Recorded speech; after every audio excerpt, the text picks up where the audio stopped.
Good afternoon, everyone. We hope you enjoyed your yummy lunch. I know I did, and praise the Lord that there was enough food. Isn't God good? It happens every time. Some way, somehow, there's always enough food. And how do I know that? Because I was officially the last one. I know that for a fact. I was officially the last one, and I walked away with the full plate of haystack. So I, the last one, walked away with the full plate. So it was a blessing. Well, we're glad you are here because this afternoon session will be so practical, insightful, and you're going to be blessed for being here. And what we're going to do is, for those who have come Thursday night and Friday night, we've had a Q&A time where you were given slips of paper, you wrote your questions, we collected those and interacted with our speaker. This time, we're going to do it a little bit more personal. We're going to simply have a session or Q&A, but you're going to raise your hand. You're going to raise your hand. And we're going to give you the mic.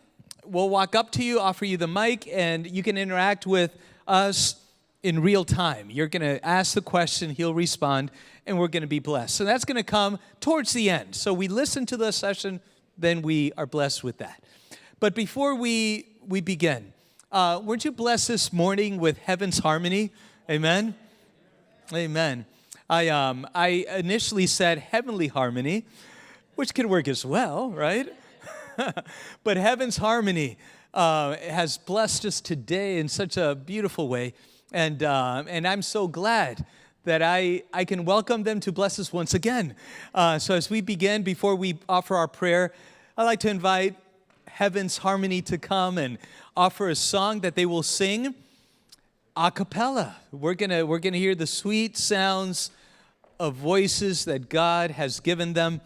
You know, God is honored. God is so good when we exercise our gifts.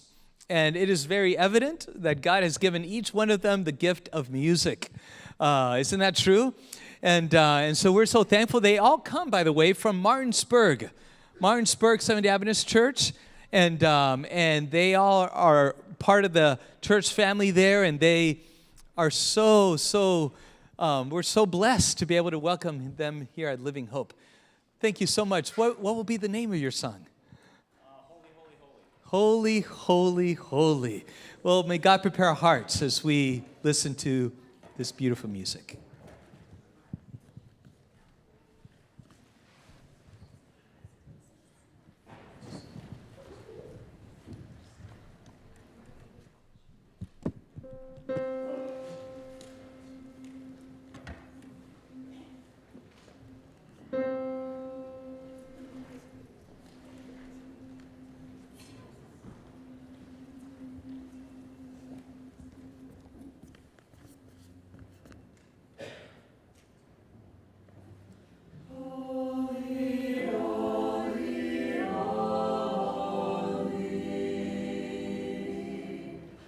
Lord.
If I had a choice, I would sit back down and we could do that again. Thank you so much.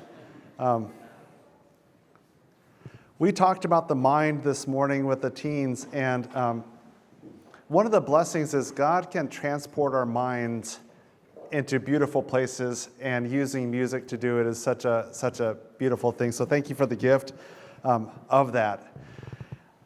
Okay, your energy, how's it feeling? Check in on energy. I had the worst, in my job, there's times that you say yes to something and then later on you're thinking, what was I thinking? I was doing camp meetings, and at Project Patch, we have kids coming in from all over the place, but there's a high percentage of kids that their grandparents are raising them, that their grandparents are their source of their guardianship because of things that happened with the parents. And so grandparents are really dear and near to us. We love grandparents. We know they're facing some really tough things. And for some families, the grandparents are the spiritual connection to the church also. And so we recognize that as a ministry, and we thought, wouldn't it be great if we support grandparents with more than just good job? What if we had some seminars for grandparents? And so at camp meeting, we had a seminar for grandparents, and they put it right after lunch. No air conditioning. I could have been swinging on a trapeze on fire, and they would have slept through it. It was the hardest thing I've done. So I'm trusting that this will be a little less hard than that. Smartphones. I will say, out of any parenting topic in the modern world, it seems like smartphones are causing the most division. If you talk to most kids, they would like one now, please. And they'd like the better one now, please. And for parents, they seem to put the brakes on. No, no, no, no, no. And that tends to be this battle. Or if they have this phone, it just feels like a battle all the time. Get off your phone. Put your stupid phone away. Pay attention to me when I'm talking to you. And there's this battle raging in houses.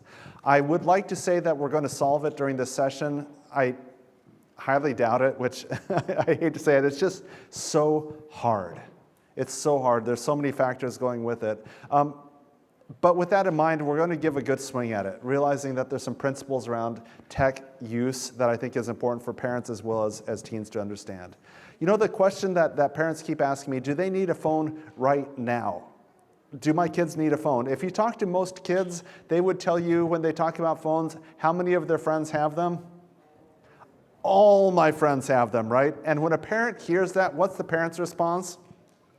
Well, I know Timmy, and Timmy's mom hasn't given him a phone. And I know Jacob doesn't have a phone. And they go through your whole class roster pointing out the kids that don't have a phone. And you're sitting there saying, I need a phone. And I need it now. And it's kind of an awkward thing. We're going to go into that. But for kids, the feel is that I really want it right now. For parents, the feel is that if I give this device, it's going to cause further division. It's going to be a problem. And so part of that challenge is that, when you're getting a driver's license, when are you allowed to get one? 16. There's kind of a mark. Is every 16-year-old ready to drive? No, but the idea is hopefully enough of them are ready to drive that it can be kind of a safe thing. With phones, they haven't really found that, and so we're going to talk about that as we spend our time together. One thing that I do want to kind of veer off into a detour before we get too far into it is I want to cover a topic about phones that if I don't do it now, we're kind of not going to get into it. It's a concept around punishment and discipline. Around the phone area, phones for kids tend to be very important, and when kids do disrespectful things or things that are forbidden or do something that they're not supposed to do, what are parents likely to do to their kid? Take the phone away, right? Why do we take the phone away? Because it hurts them, right? It knows that it causes pain. Our hope is that we take the phone away, they'll say, oh wow, I was foolish, I'm now going to be wise forever, can I have my phone back? Right? And it's that idea that the phone is the pain point, and so we use that pain point to try to bring wisdom into our kids' lives. And that makes sense, but part of the challenge that we have is that it seems like we're living in a generation right now where I hear parents and kids all the time, oh, I got my phone taken away. What did you do? Well, I was not using language that's loud in our home. Okay. Why did you get your phone taken away? Well, and they tell me another story, and it seems like the stories are all over the map for every single imaginable kind of behavior ends up in the phone being taken away. And I want to kind of help us kind of think through that a little bit more before we go too far. There's a couple things that we think about when we're working, and we're a behavioral treatment program at Project Patch. Our goal is to improve behaviors that our kids are doing. And there's two different ways that traditionally we look at it. If you look at the left-hand column, that's punishment. The purpose of punishment is to inflict a penalty for offense. And if we think about the judicial system, if you jaywalk, what's your punishment going to be? Probably none, right? But if there was, it's going to be commensurate to whatever you did. So if you jaywalked or if you committed murder, the punishment's going to be different, right? And so the idea is that there's a penalty for the offense. If you do a small offense, what's the penalty going to be? Small, but if you do a big offense, it's going to be a real big penalty. Here's the thing, though, is if you do a repeated penalty, what happens in our judicial system? What happens? The stakes get risen, right? So the penalty gets harsher. The focus is on past misdeeds because of that. So I told you before not to do it, and I'm telling you now to do it, and because I told you before, I'm going to raise the bar. We're going to do more time is kind of that idea of it. Increase the fine, increase the penalty. And so the attitude is hostility, frustration on the part of the parent. When are you going to learn? Right? What's it going to take to break through for you to learn? And I'm frustrated that I'm having to do this again. I'm frustrated that we're in this talk again. And some of you as parents are like, yep, been there. That's the feeling we have. And then the resulting emotion in the child is going to be fear and shame. Fear that my parents are just going to, boom, lash out in a really extreme way, that they're going to take away stuff. And then shame is like, what's wrong with me? Of course, I should have gotten it. That's the pattern of punishment. And what I have to say, at least in the United States, we have a culture of punishment. That's kind of how we see life. That's why our country has more people in prison than other countries. Why the ratios are way off in our country than others, because we have this punishment mindset is that if you do something, boom, let's punish you. And if you do it again, let's punish you again. And if you do it again, and what's wrong with you? What's it going to take for you to learn? The other side of it that we kind of focus on is discipline. And discipline is that idea that I think you'd be best off if you aren't doing this anymore. I think your relationships would improve if you aren't lying. I think that your life would improve if you aren't stealing. Does that make sense? That you're going to have more opportunities if you earn it rather than take it. Those sorts of thoughts are what we're doing is I'm training you for maturity and for correction. When you follow through with your responsibilities, that's a good thing. That's going to help you in life. And so I really want you to be doing well in life. So the training is all about maturity. The second act is future acts. I really want you to be able to do this well into the future. When you're facing the same situation again, I'd really like you to be successful next time. Right? This last time you blew it, but what would it look like next time when you get the chance to tell the truth, that you take that opportunity? Love and concern on the part of the parent. You know, I really care for you. I really want you to succeed, and if you keep having these habits in your life, it's going to hurt you. It's going to make it so people don't trust you. It's going to make it so people won't want to be around you. Those are the consequences, and I love you enough that I'm going to say something about it. And the resulting emotion in the child is security. My parents care about me. Even though it's not a fun conversation, even though not everyone's saying, yay, it's like my parents care enough to say something, and they are looking out for the best for me. Do you sense these two patterns are really dramatically different? And so when I look at these two things, what we're saying is that punishment is really, really easy to dole out. You have rules like 3 strikes, you're out. Okay, that's easy to enforce. Discipline is harder. Discipline takes us kind of looking at the situation, looking at the heart that's in there, learning how to communicate the needs. It takes patience. And what we say is that discipline is even harder because sometimes you have to look at, okay, there still has to be consequences, right? Behavior has consequences. Discipline sometimes means let's let the logical consequence go. So if you do this, you'll naturally get the consequence. Let's just say today you're outside in the cold, playing around in the rain without shoes on, just soaking wet, and you catch a cold. Is that a natural consequence? Did your parent have to go through with a swab of disease and put it under your nose? No, the parent had to do nothing, and it worked, right? You got the message that maybe next time when you have the chance, is like it'd be better for you to go outside better prepared for it. What did the walk with the doc say? That you dress for the, I don't know, it made total sense when she said it. But that idea that maybe next time I'll dress better when I go outside into the weather. That's the mindset. Here's the problem, though, with natural consequences, is natural consequences, sometimes the penalty is too big. Let's just say you're going on a family vacation to the Bahamas. Sound good? Anyone? Yeah, ready to go, right? And your child is out the day before playing in the rain and catches a cold. What's going to happen on the vacation? The child gets sick, but what happens to the family then? Suddenly the family is all, it hurts things for everyone. And so there's sometimes that the natural consequence is too harsh. Play in traffic, what's going to happen? Yeah, you're going to get hit. And so the natural consequence is, that's bad, but you might not have a second chance. The other problem with natural consequences is sometimes from when you do the act until you pay the penalty, which is over here, there's too long of a gap. When we're talking about pornography, let's use that as an example. Right now, as a teen or a young adult, you're using pornography, you might not experience the negative aspects of it. But down the road, when you're wanting to be in a covenant relationship, you're going to feel the consequences of it. Does that make sense? And at that point, you're like, man, I wish I had known. I wish I could have seen the natural consequence of that. But it's so far between that it's a problem. And so that's where parents bring in what we call logical consequences, things that will help you learn, but hopefully teach you through a logical process, not a punishment process. So logic, I mean, I don't know about you parents here, but I'm tired a lot of the time. And so if you say, Chuck, come up with a logical consequence, I'm like, oh, that's so hard.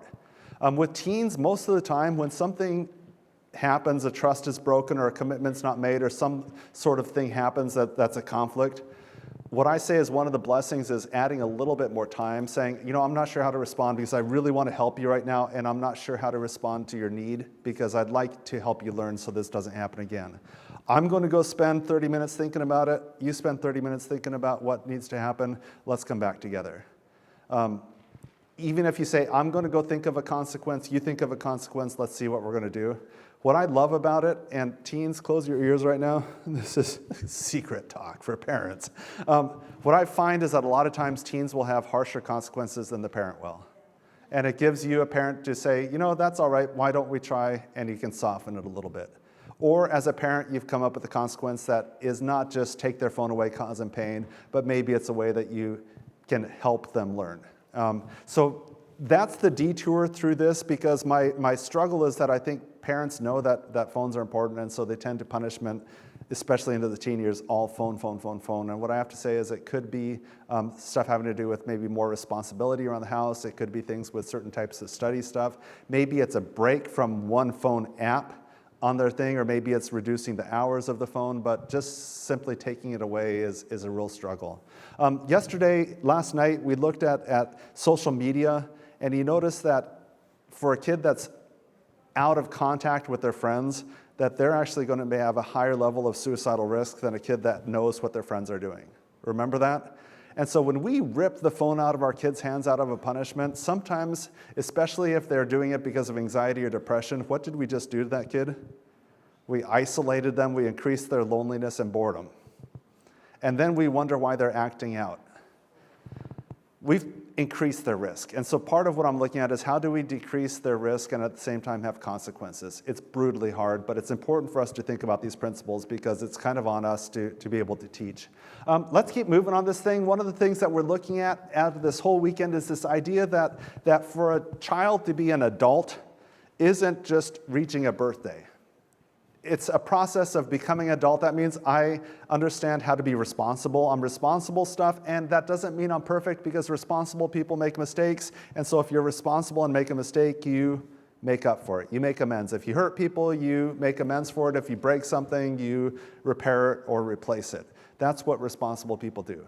The second thing that responsible people do is they understand that life is full of risks. Things are dangerous. And you know that things are dangerous, and you make calculations to reduce that risk. And then you make decisions of, is it worth it? Should I be doing that? I went skydiving at age 17.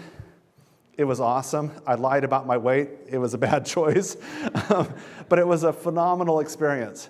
Me as a dad of 3 kids, as a sole wage earner for, well, not sole, but as a main wage earner for our house, as well as my responsibilities with our organization, should I put my life at high risk? No, but, well, some of you are like, skydiving is not that big of a deal. I should still have excitement in my life, but I should be careful because that risk isn't worth it now. So constantly doing risk assessment. If I'm going to be skateboarding, which I love to skateboard, I was telling someone earlier, I'm the person, the guy at the skate park with the helmet on, with elbow pads and knee pads and wrist guards, and I'm still getting hurt. But I'm taking that risk and I'm lowering the risk. That's what adults do. And so as kids go from child toward becoming an adult, you're giving them chances to take on responsibility. They're learning. They're feeling the pain of the stuff, and the parent line is diminishing. And that's a painful thing to do. Painful thing to let your kids make mistakes. I was having a conversation with someone the other day, and for adults out there, what are some of the ways that you learn how to do things the right way? Trial and error, making mistakes, right? And so some of the reasons that you're so smart is because you were really foolish at some point, right? And you learned from your past mistakes. The other thing is that for us as adult brains, because our brain attacks a little faster, it takes less time for us to respond to situations. Our frontal lobe, which is our prefrontal cortex, can do cause and effect thinking. It can do executive functioning. It can do sequential stuff a lot faster than a younger brain. And because of that, we're seeing maybe 8 steps down the road. And so when you come home from school and you say, here's my grade in algebra, and it's something less than an A, your parents are like, uh-oh, they're going to marry someone ugly at some, no, not that bad. But they're looking 8 steps down the road because that's where their brains are going. This causes this, causes this, causes this, and before you know it, they see ruin, right? And your teen brain is saying, I just blew it, right? So a parent, because of the mistakes they've made, as well as the sequential thinking that they do, often they're saying, I can make a better decision than my teen can. And if I can make a better decision than my teen can, then shouldn't I be making that decision? And the answer is that most likely your teen's not going to listen to you when you make all the decisions, or if you make all your decisions, the teen's not going to grow in responsibility and ownership of their life. And so part of the idea behind this is that you're letting them fail. Dave Ramsey's got a great analogy that he does for his family. He talks about this rope of trust. And so if the rope is, imagine a long rope, if the child is showing less trustful behaviors, the rope will be shortened, okay? The parent will be closer to the child. And as the child shows more trust, the rope is extended, the child is given more freedom. And I don't know about you guys, but when I was a teen, I wanted more freedom. I didn't want my parent right over my shoulder. I wanted more space. I wanted more decision making. And so for me, I like that idea of, hey, I want you to have more freedom. I want you to have more space. And as you show trust, I'll let out more line. He talks about the idea that if their daughter was at a friend's house and something inappropriate was happening, and the daughter called and said, hey, can you come get me?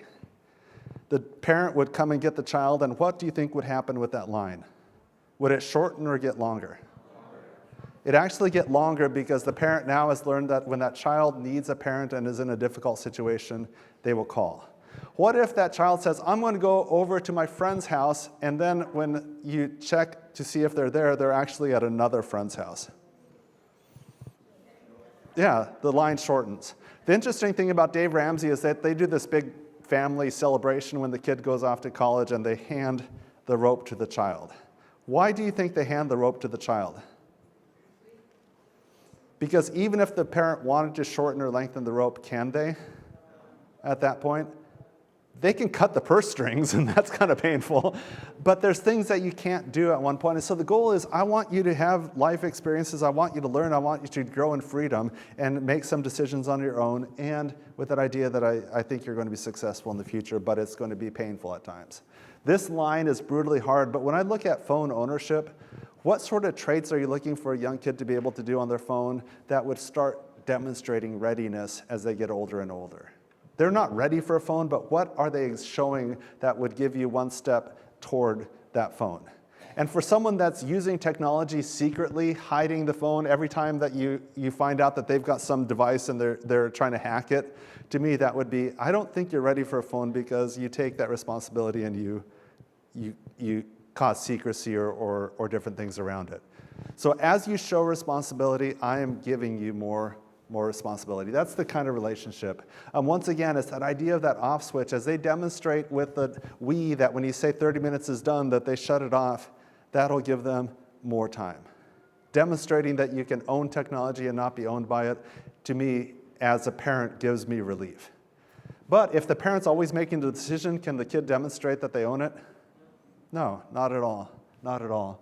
There was a college student that I think did a really neat job. He told me that he really struggled with gaming, that he kind of, anytime he could game, he would play, and it was hurting his grades at school.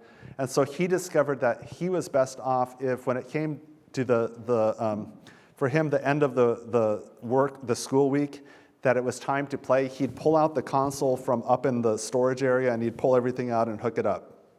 And when playtime was over, which would be like time to study, time to get on with the other duties, he'd wrap everything up, put it back into the box, and put the box up there. That's great responsibility on the part of a teen. Did his mommy tell him to do that? No, he knew that he needed to do that. So for me, that's a demonstration of he owns that off switch. He's owning the technology and he's gaining ability to do stuff. I want to kind of divert a little bit for just some really basic groundwork. American Academy of Pediatrics, this is way back in 2016. Problems begin when media use displaces physical activity, hands-on exploration, and face-to-face social interaction in the real world, which is critical to learning. Too much screen time can also harm the amount and quality of sleep. I love it when medical people say the obvious. It seems so clear, but I love that. Is that hands-on physical displaces physical activity, hands-on exploration. And then the fact that sleep can be hurt. Sorry, we were with me here. What are we looking for? We want our kids to remain active. And even for us as adults, we want to be active. We want to do hands-on exploration, face-to-face social stuff. Those are the things that we want. That's the important piece of it. Just kind of some of the things that they recommend. Under 18 months, not 18 years, just to be clear there, avoid everything except for video chatting. And so that'd be video chatting would be, just like a Zoom, not Zoom, it would be like a FaceTime or something like that. 18 to 24 months, 1 hour of high quality programming with caregiver. And that, I think, even nowadays, they say if you don't have to, there's no rush to do that. That's not like hey, here's a goal to reach toward. That's like, this is the maximum if you are pressed to do it. Do you catch that word? It says what? With caregiver. With caregiver. Most little tiny people that are on screens, are they doing it with caregiver? No, because the caregiver's exhausted. The caregiver just wants a break. And so the screen becomes the caregiver. Does that make sense? And so this is saying, 1 hour of high quality with the caregiver. 2 to 5 years old, 1 hour per day high quality programming, up to 3 hours on the weekend. That's not a goal to search toward, but that's what the APA is saying. And then 6+ consistent limits. So consistent limits on use. And then all ages, designated media free times, as well as locations. All ages. Okay, so that represents all of us, right? What are some of the times that you look about media free times? Meals. That's a really good time for devices to go down. So no interruption during meals. The phones are put away, the TV's turned off, and you're spending family time. What other designated times as well as locations can you think of? What? Nighttime, yeah, for sure. The slide before said sleep interruption is a big problem with technology, right? And if you have a device that's dinging, sending you notifications, that's a problem for all ages, not just the kids. That's a problem for all ages. Anything else that you can think of? Work? Yeah. And some of you work in secret places where you can't even take your phone, which would be really helpful at times. But yeah, if you're doing a work project or school project, that's time that your tech can be really invasive for it. There are times that you just don't want these devices around, and setting the boundaries is really important to do. I say this over and over, age does not equal readiness. I am a firm believer that there's some of us as adults that shouldn't be having smartphones. You know, it's just not meant to be. And you know what proved this? Facebook. How many of you have for teens, how many teens across the world do you think are on Facebook? Is it going up or down? Down. Why is it going down? Because Grandpa and Grandma and Aunt Mariel with no boundaries are on Facebook doing horrible things, sending conspiracy theories and all. I mean, yeah, they're not ready for the power in their hand. And so I hate to say age is not readiness, and that sounds really pretty and nice, but some of you here are in families of multiple. You've got older brother, younger brother. You've got people in the family that you think, okay, the older sibling might not be ready, but the middle one is. Ouch, right? What do you do in that sort of situation? Does that seem fair? Should the younger one get it before the older one?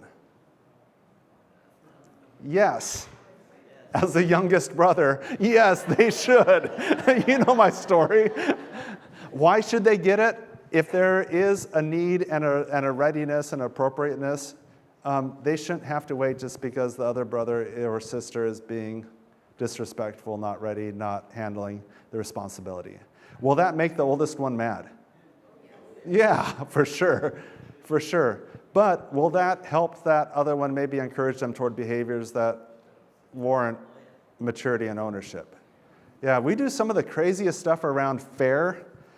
Is the world that we live in fair that way?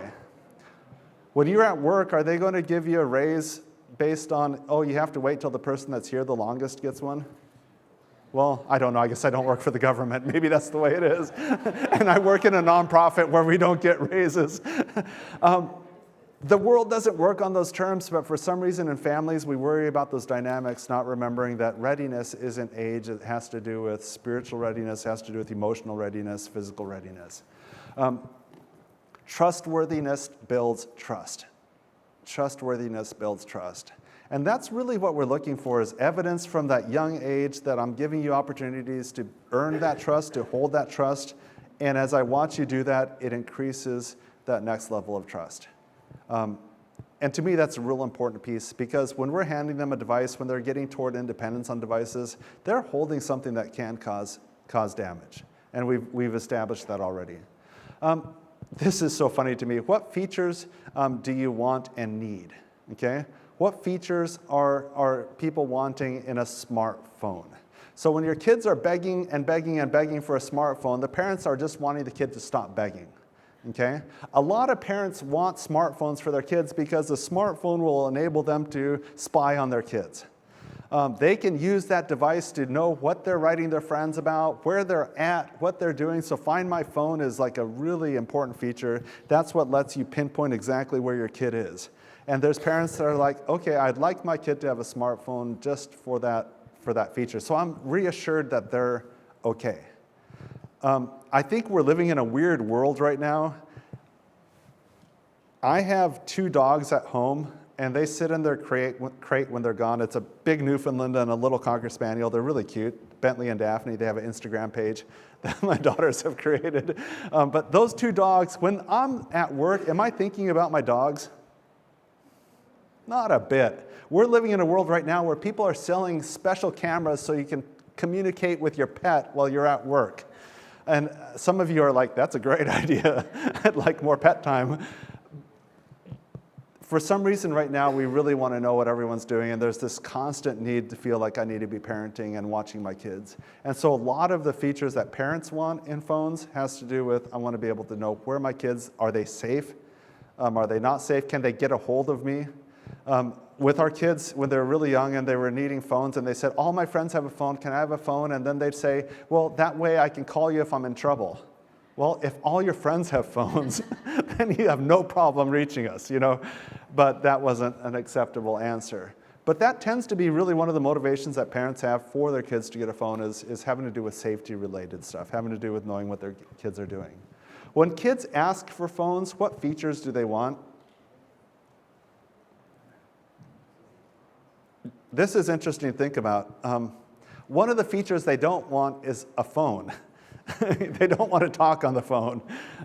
It's the least used feature on the phone. I actually tell people that I have a smart photo album. I have a photo album that I can show people pictures on, and I can also get emails and I can make phone calls on my photo album. Because that's the feature that I really like about phones, is you can show pictures. For teens, a lot of it is just they want ways to connect with their friends, most often through texting type stuff, through social, those sorts of things. Do you feel like there's kind of a conflict between feature sets about what kids want? Yeah. They'd like a lot of features, and the parents would like them to have pretty much none. I will say that there's parents that, and I know there's an argument to be made for it, but they'll give their teenager, I don't have the exact name for it, but they'll give them a phone like okay, this is really disrespectful, but like a baby phone. It looks like a smartphone, but all it does is you can say, call dad or mom. That's pretty much its feature, and the parents can spy on you as you use it. That phone, it makes sense why the parents would give it to their kid, but what we find is that teens rarely will take that phone with them, because pulling out a baby phone in front of all their friends is like reputation suicide. There's no other way to say it. It feels babyish for them to pull it out. They will not use it in front of their friends. And so that's the challenge, is that they want a phone unlocked, all the features they want. A parent wants to spy on them. There's a challenge there. And so we'll dive into it a little bit. One of the things that, and I don't remember what day it was, is that we were having that typical argument with our family of, I want a phone, everyone has a phone, and me saying, you don't have one, you don't need one. And it hit me that it was painful for my daughter to be in the position that she was. It was embarrassing for her to be sitting with a bunch of kids where they're all on phones, and she was sitting there without a phone in her hand. It's awkward. It's awkward for people to all be laughing about something they saw and for her to be clueless about it. It was embarrassing. That being said, it didn't mean that we gave her a phone, but we had that moment where I'm like, honey, it's probably hard because the decisions that mom and I have made around technology put you in an awkward place. It makes you feel like a baby in front of your friends. It's awkward to sit there with nothing to do when they're on their phones, and I'm sorry you have to go through that. That didn't cure everything. It kind of made her say, that's right, and be angry at us still. But there's times that we should realize that your kids are going through a personal cost when they are different from their friends. That doesn't mean we have to bend to the world, but acknowledge that our decisions are putting them in a painful spot.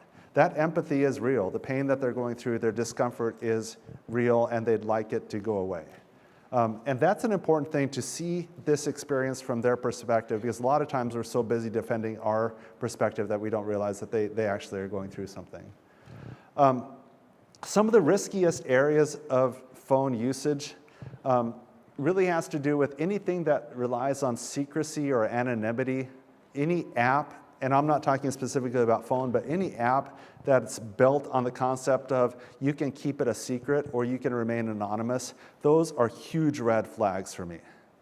Huge red flags. That's why when I know Snapchat, a lot of people love Snapchat, the premise of Snapchat just bothers me, is I'm going to take whatever I post and it's going to disappear. And the idea that people will be emboldened to share stuff that they'd never share if they thought it was going to be permanent, right? Because it's just going to go away. That leads people to do really, really foolish stuff. The other thing is there anything that happens on the internet that truly goes away? Not really. I mean, you can take a screenshot of stuff, you can take it from a second phone. There's ways of documenting everything. Stuff stays out there. And so the idea of secrecy, any kind of thing, anonymity is that idea that I can go onto a bulletin board, or I can go into a public forum and I can hide or disguise myself, and I can portray myself as a certain way, or I can ask questions and there's no personal accountability for that. Those sorts of things really bothered me. There's that idea around a lot of stuff that I can just ask a stranger anything and I'll get the feedback and it really doesn't matter, I can just hide. Those those programs are very much a red flag. Another thing is just low privacy security. For kids, they don't really take this privacy security thing too important, but realizing that a lot of these things, anytime something's given for free, why are they giving it to you for free? Because there's going to be a profit off of it someplace, right? They're either collecting your information or they're collecting details about you. They're exploiting your information some way. With our kids, a lot of that's training time. So you have these cute little quizzes that you get to take. What's your birth date? And you might say, and then before you know it, you might not have asked specifically identifying information, but you've given away pretty much every single password clue that you have out there, right? Just by playing some sort of silly little game. And so teaching kids that idea that, yeah, you need to keep your information private. You need to keep stuff to yourself, especially stuff that would identify you, because there are some really sick people out there on the internet. Location tracking. Well, we like location tracking from a parent standpoint so we can see where each other are. Any app that is location tracking for their benefit really is a problem, especially if it has to do with finding other people or other people finding you that are using the app. And so there's quite a few apps that are kind of this meetup. You can find someone and you can meet that person. You'll beep if you're walking down the street and you have a chance to meet someone that's on the app. That's really problematic for me, especially since a lot of the people that are using those apps might not be.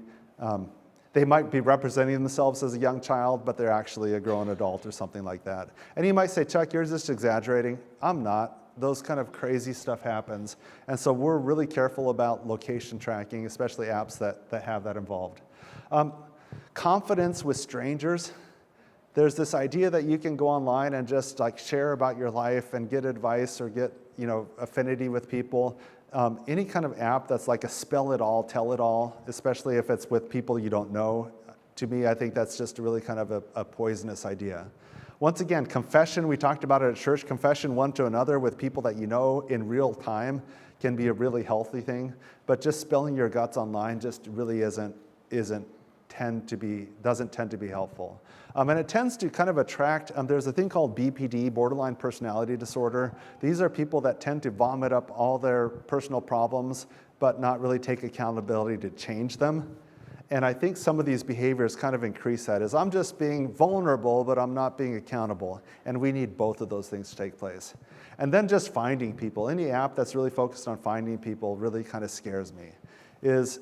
We have enough people in our lives to be really close friends, and so the idea that I'm finding some stranger, that part of it is really challenging. So as you look at apps that they want, there's some good apps out there, but as you explore the apps, are there any of these things involved in that app that makes it kind of a prime step for it? And if we can avoid those, that's what we're going for. McAfee, which is a big internet safety company, their study said that 50% of teens would actually change their online behavior if they knew their parents were watching. Does that number seem higher or lower than you'd expect? I mean, to me, I'm like, that's pretty cool. Just by setting an expectation that you're paying attention, about 50% of teens will modify, change their behavior online. And what we say is set the expectation for them that you're paying attention to what they're doing. It's best if they don't know all the details, because it's nice if they think you have superpowers as a parent, but just that expectation that I'm watching, I'm paying attention. We're aware of what you're doing, and we're taking reasons to be aware. Okay, who owns technology? Who owns the phone? That's really important for us to set, because if the phone is in the kid's hand, what do they think they own? The phone, right? And so we really try to keep that idea that I own the phone, that parents own the phone. The parent that provides owns that phone. For blended families, for divorce situations, this can be really, really messy. And so let's say that mom buys the phone and brings it into the dad's house. The child brings it back home to the dad's house. And at the dad's house, there's rules that are different than mom's house. Can you see the tensions that are happening around that? Okay, so let's just pretend that we're in a divorce situation and my wife buys the kids swords and flamethrowers. And they own them, right? But when they bring them into my house, what happens? Do they have free reign to flamethrow and chop up everything? No, because in our house we have rules about destructive things. We have destructive things, but we make sure that they're well cared for and in their place, used at the right time. My house, I don't think has that many destructive things, but that's kind of the rule that we place around it. So the rule of ownership, setting clear boundaries of who owns this device is really important.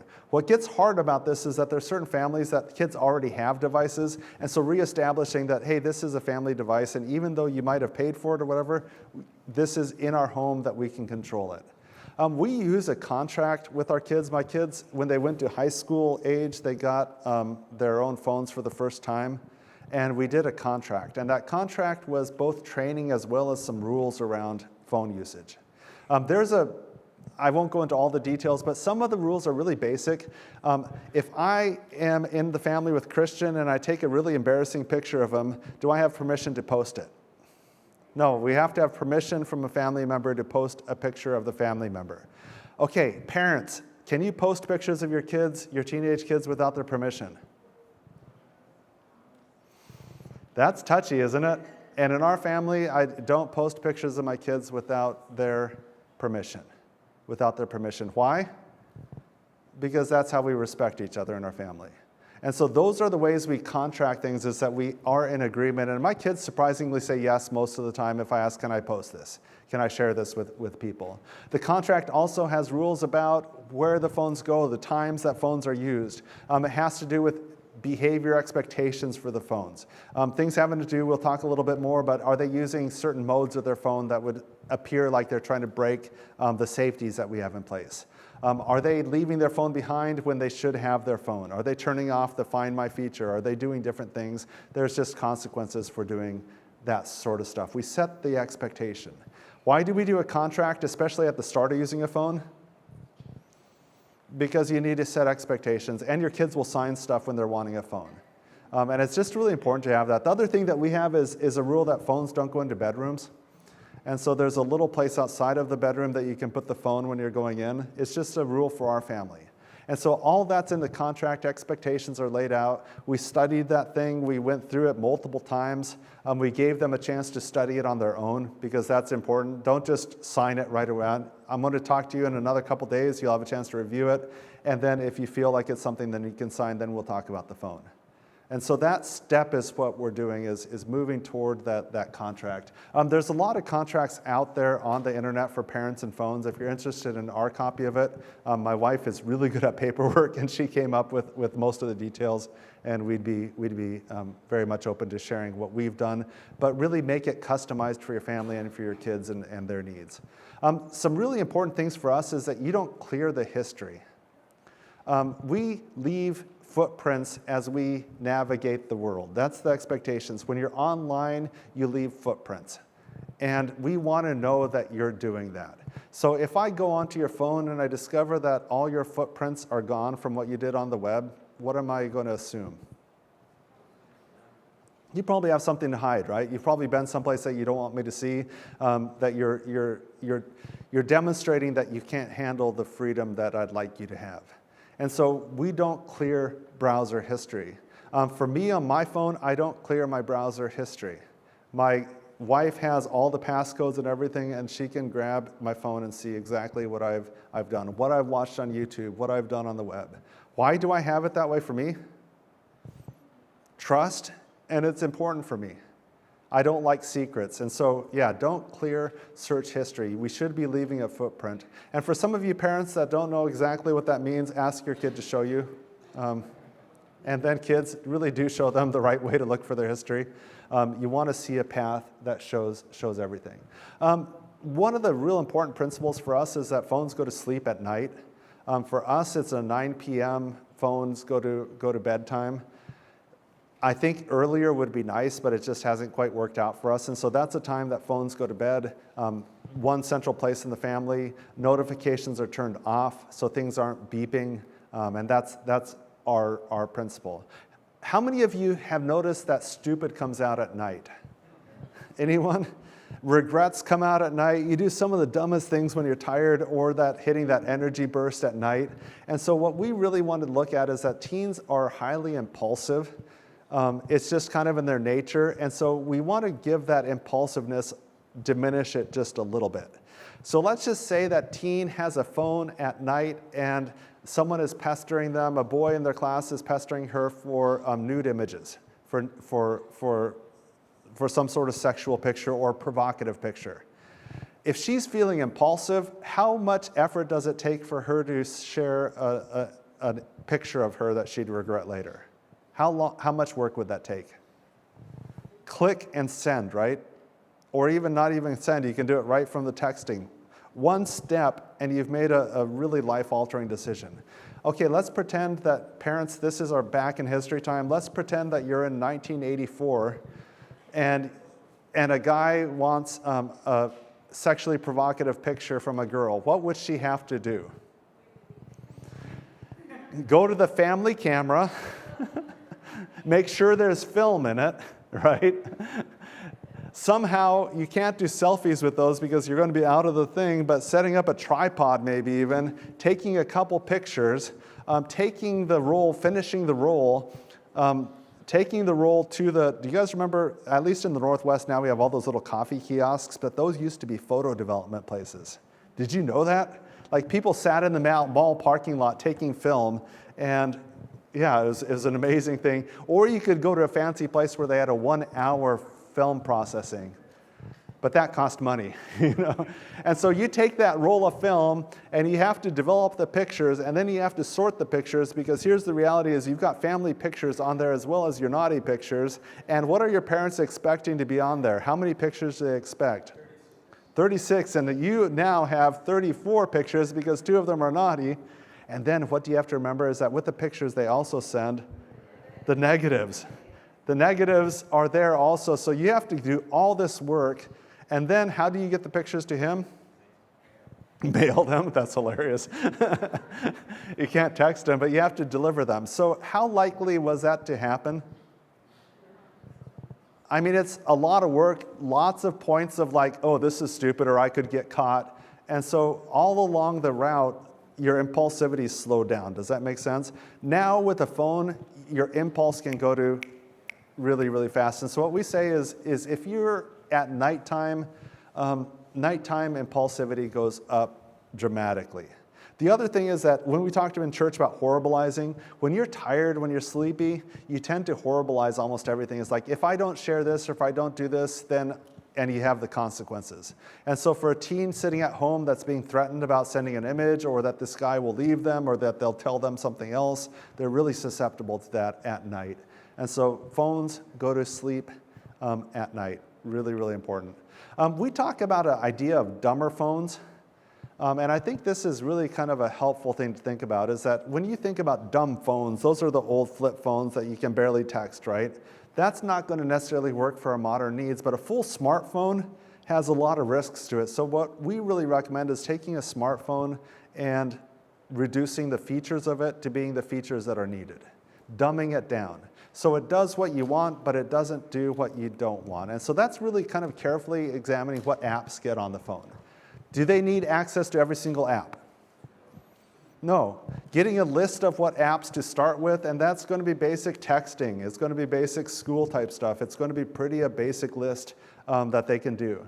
And so the apps are managed. With a dumber phone, the concept is that the parent has the password to the phone, and the parent has to approve apps. And for us, we use the Apple system. When my kids want to install an app on their phone, it notifies me. I can research it. I can do a yes or no on that app. So I control the apps that they have. A dumbest phone, barely just phones.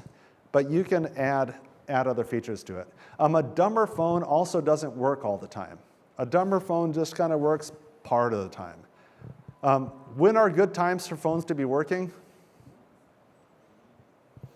times of transition, if they're needing to go to and from school, that could be a time, or if they're needing to communicate with friends for a certain time, that could be a time. You don't necessarily need phones going during school, during classes. You don't need phones late at night. You don't need phones at meal times. And so with a dumber phone, you can actually manage to turn on the features that you want, turn on the apps you want at certain times, and turn them off at other times. Other features is just accountability. Accountability. So your phones are ways that we can tell that you are where you think you are, and that while you're on the phone, you're using it for the reasons that you say you are. So it's just a really basic way of looking at accountability, and we'll dive down that into a little bit more. Like I said, the parents install the apps, and that's just an approved. They request it, we do the research, we approve it. Some of the stuff that we do is also stop in-app purchases. I love being with our teens at Project Patch because you can get teens into talking about, how many of you have ever bought something on your parents' credit card without them knowing?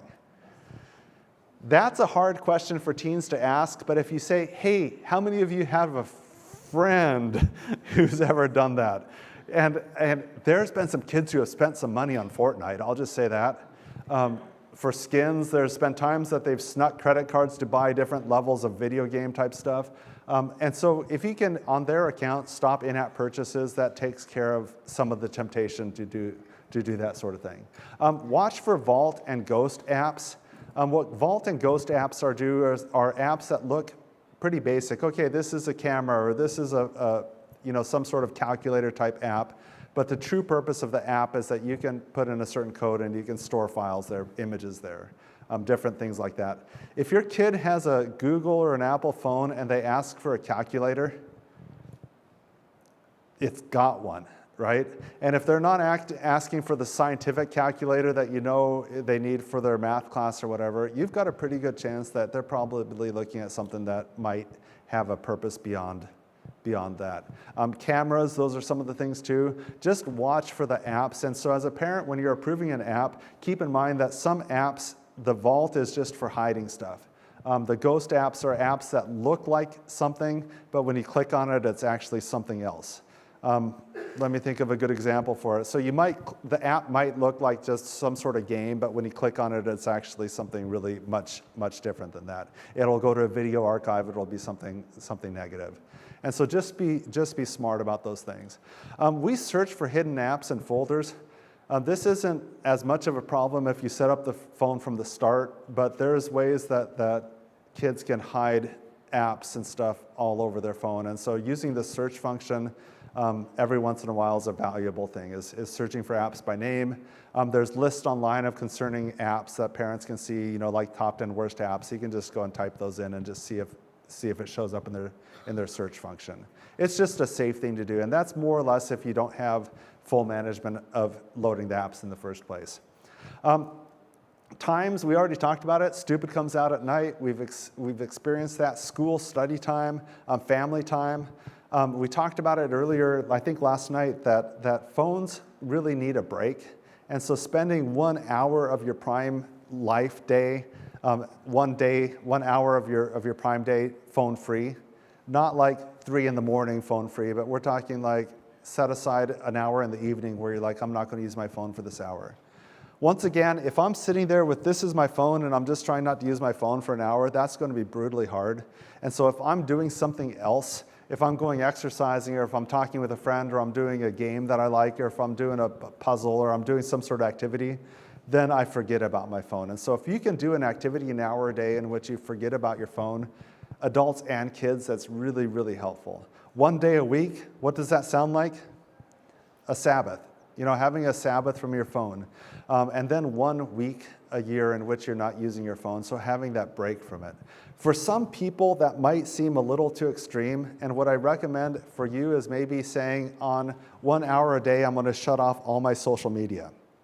I'm going to shut off YouTube and all my social media, and that might be your thing. Another person might say, I'm going to shut off games for that hour. Or just social media and games so people can still text me if needed. I'm reachable, but I don't have to have those things going. Does that make sense? And how easy is it to remove an app? Super easy. Just delete the app. I love that idea of it. One thing that I will say for most of us is that we really do believe in having a fast. Remember in the Bible times when people would fast? It's written about it all the time, and people modern day fast, but think about Bible times. How many hours of work would it take for them to sit down for a meal? What would have to happen to make bread in Bible times? I mean, they'd have to prepare the grain, they'd have to do all this work, build the fire, get the wood for the fire, collect the water. I mean, it's a major effort to produce food. Nowadays, how hard is it to get food?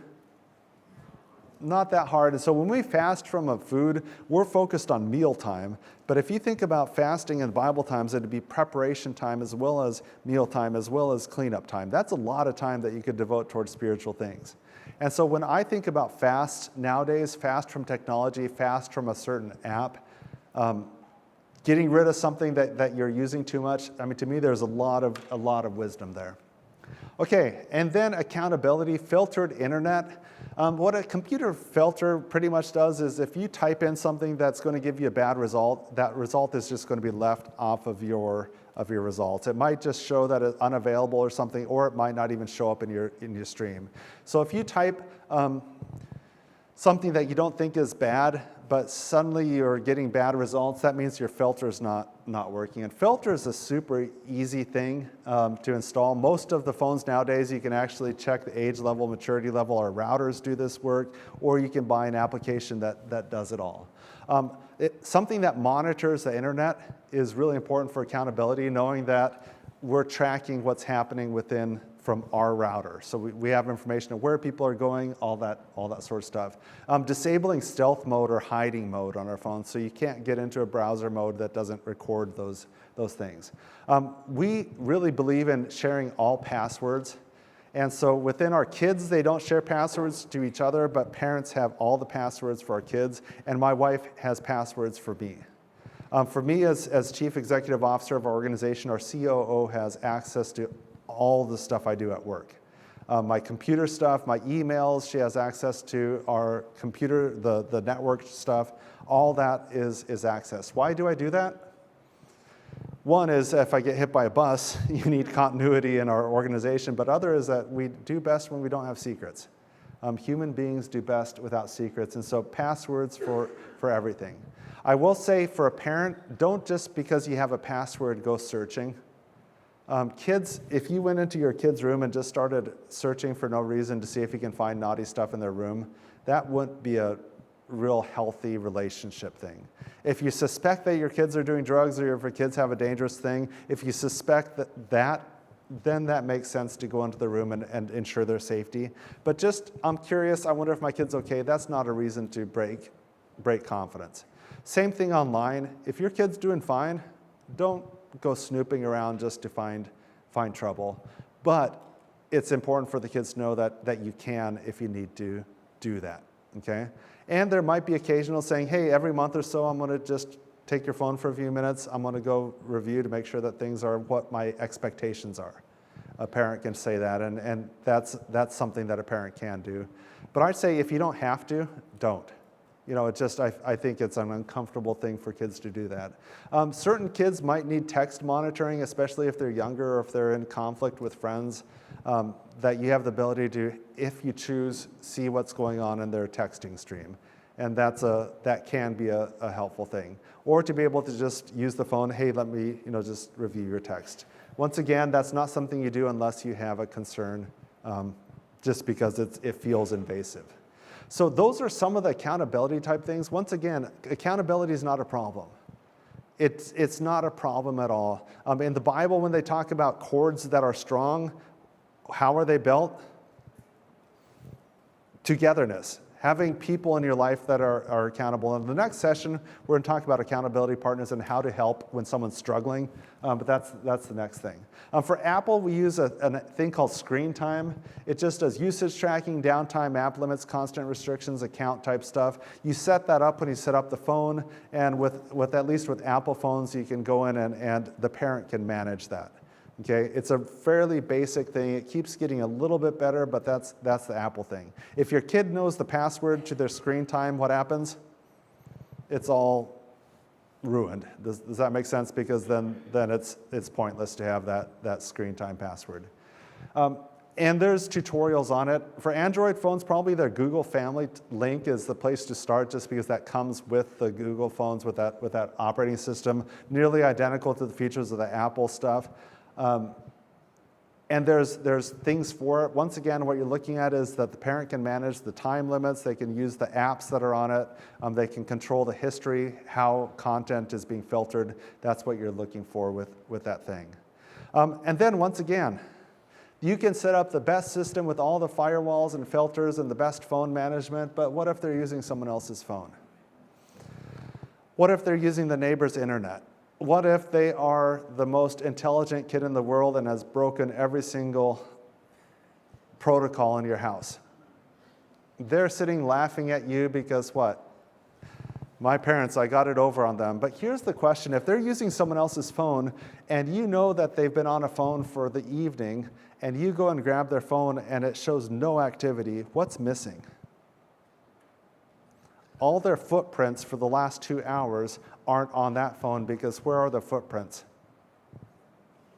On the burner phone or on their friend's phone? Does that make sense? And so for us, at least to have that curiosity of, hey, they've been on the computer, there should be a trail that I can see. And if there's never a trail, that's a problem. That's a problem. That's a trust problem. And once again, for teens that aren't showing trustworthiness, what do we have to do? We have to get closer. We have to get closer. We have to find ways of teaching them. We have to find ways of adding discipline into their life, because they're not showing it themselves. And then a real important principle that we just keep talking over and over is that for most of the parents that I talk to, and I remember doing this I'm in the Vancouver, Washington area, but I do quite a few things up in Seattle, Washington. Seattle's home to Microsoft. Okay, and so a lot of systems engineers come to the sessions that I do, some brilliant people that invent really good things.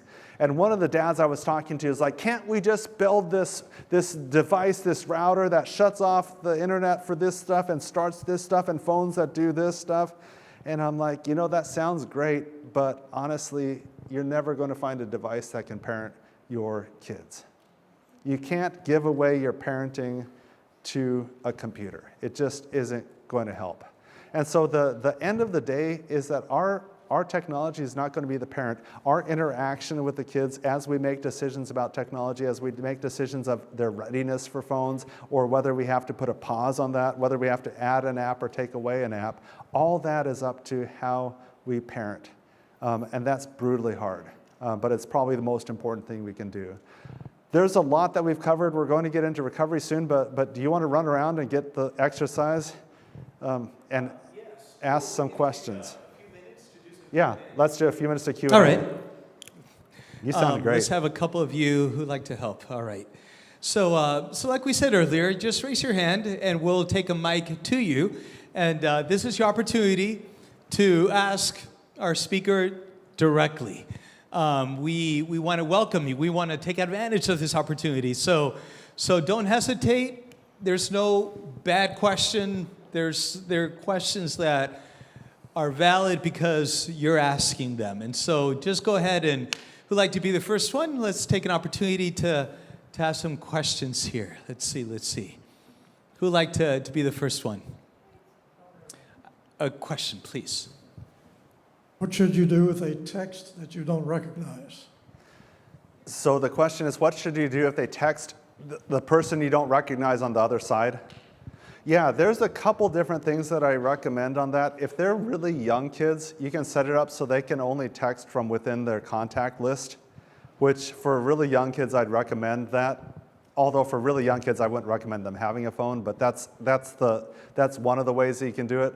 Around social media, our family has rules about who they allow into their thing. It has to be a known person, someone that we know that they know. And so that is one of the things that so our kids got phones way before they got social media. But as they got social media, that's one of the things that we do is we will go through their friend list, their contact list, and make sure that they're people that we know and trust. And are age appropriate. I'll just say that. So they're not connecting with people that they know that are adults. So we talk about that also. So we're really careful. Around texting, yeah, I mean, I think reviewing the text to see if it's appropriate, and if they're hiding who it's from, that's going to be a problem. As a parent, you have a right to reach out and say, hey, who is this? And communicate with them, because there are problems that have happened with people texting kids. Yeah, so good question. Does that answer? Okay, thank you. Yeah, I have a question. In terms of if your kid is pretty savvy and they start to utilize VPN, how would you approach that? Yeah, so the real savvy one is that they couldn't install a VPN without you approving it, is a key piece for that. And so I try to make that so it's not even an option. And so that's one way to cut it off. The other thing is that there are appropriate times to use VPNs. VPNs are a way to kind of get through some of the, it's a technical way to get through some of the internet traffic. And, well, it's a VPN. Look it up if you need to. So if you're in the mission field, if you're traveling certain times, if you're on a public network, a VPN can be appropriate. But even then, you want to make sure that it's set up not for the inappropriate reasons, but it's set up in a way that makes sense given the use of it. Does that make sense? And so if you travel a lot, there can be valid reasons for a VPN, but in the home network, there's no valid reason for a VPN. Yeah, good question, and I'm embarrassed that I don't know how to answer that given my tech background. They're good and bad. Yes, please.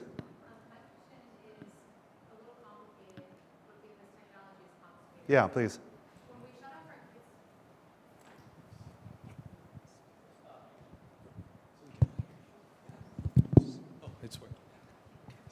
It's a little glitchy. Yeah.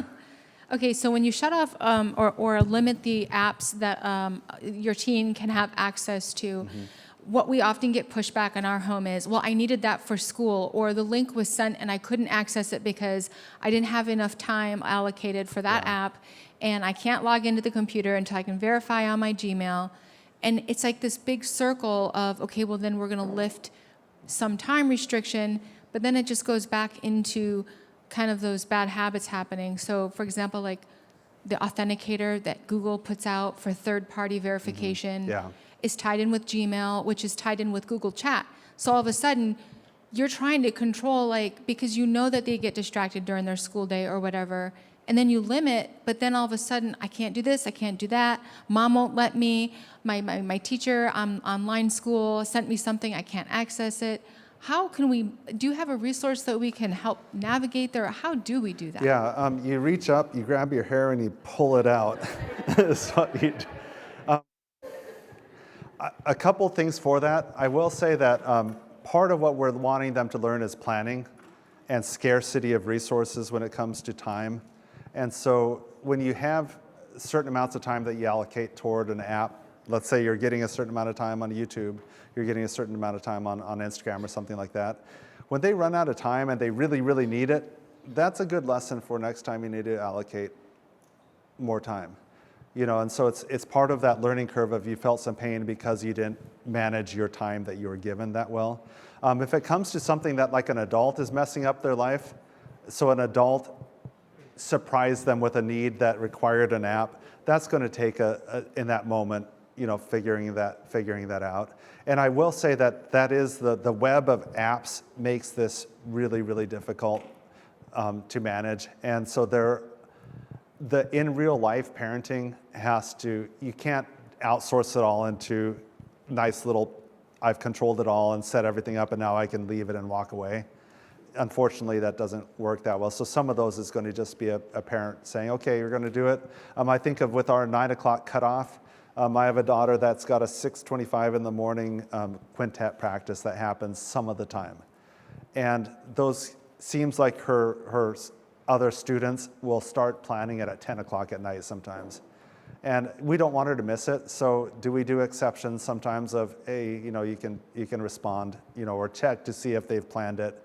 We allow that sort of, come in our room and double check. I think that's the kind thing to do, realizing that teens are in less control than we think they are. But when you can, natural consequence, used up your app time, and now it's going to hurt. You're going to not know for a little bit. Those are really good lessons. And that's what we shoot for. But yeah, you're right, it's really hard. Yeah.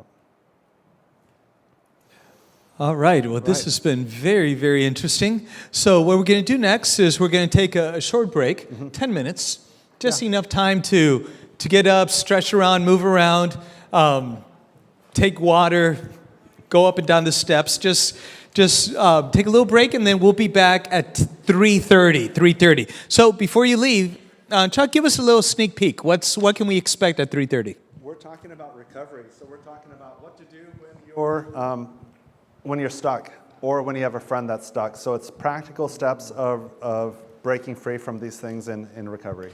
All right. Very good. 3:30. We'll see you in 10 minutes.